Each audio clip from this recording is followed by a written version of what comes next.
ভাঙ্গায় কুমার নদে অনুষ্ঠিত হলো ঐতিহ্যবাহী নৌকা বাইচ। আমাদের ভাঙ্গা প্রতিনিধি সরোয়ার হোসেনের পাঠানো ভিডিও চিত্রে দেখুন বিস্তারিত। ফরিদপুরের ভাঙ্গা উপজেলার আলগী ইউনিয়নের সোনাখোলা যুব সমাজের উদ্যোগে কুমার নদে অনুষ্ঠিত হয়েছে গ্রাম বাংলার ঐতিহ্যবাহী নৌকা বাইচ।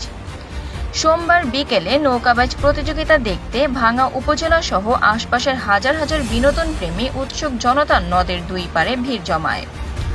অনেক নারী ও শিশুরা ডিঙি নৌকা নিয়ে বাইচ উপভোগ করে। এদিকে নৌকা বাইচ উপলক্ষে নদীর দুই পারে বসেছে মেলা। এতে শত শত দোকানি নানা রকম পসরা সাজিয়ে বসেছে। নৌকা বাইচ অনুষ্ঠানের আয়োজক ইতালি প্রবাসী কামাল মিয়া ও অবসরপ্রাপ্ত সেনা কর্মকর্তা মেজর জাহাঙ্গীর হোসেনের পৃষ্ঠপোষকতায় এ প্রতিযোগিতায় বিজয়ীদের মধ্যে রেফ্রিজারেটর ও এলইডি টেলিভিশন প্রদান করা হয়।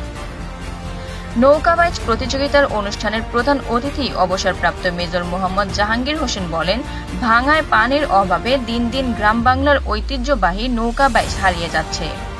আজ আমার গ্রামের যুব সমাজের উদ্যোগে চমৎকার একটি নৌকা বাইচ ভাঙ্গাবাসীকে উপহার দিতে পেরে আমার খুবই ভালো লাগছে।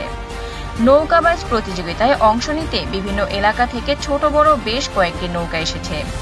এতে প্রথম পুরস্কার গারোয়া ইউনিয়নের মকরমপট্টি গ্রামের মোহাম্মদ জহুর আলীর নৌকাকে প্রথম পুরস্কার একটি রেফ্রিজারেটর, দ্বিতীয় পুরস্কার সদরদির শফিক মেম্বারের নৌকাকে একটি রেফ্রিজারেটর, তৃতীয় পুরস্কার 32 ইঞ্চি টিভি পুরস্কার দেওয়া হয় এবং বাকি নৌকাগুলোকে সান্ত্বনা পুরস্কার এলইডি টিভি প্রদান করা হয়।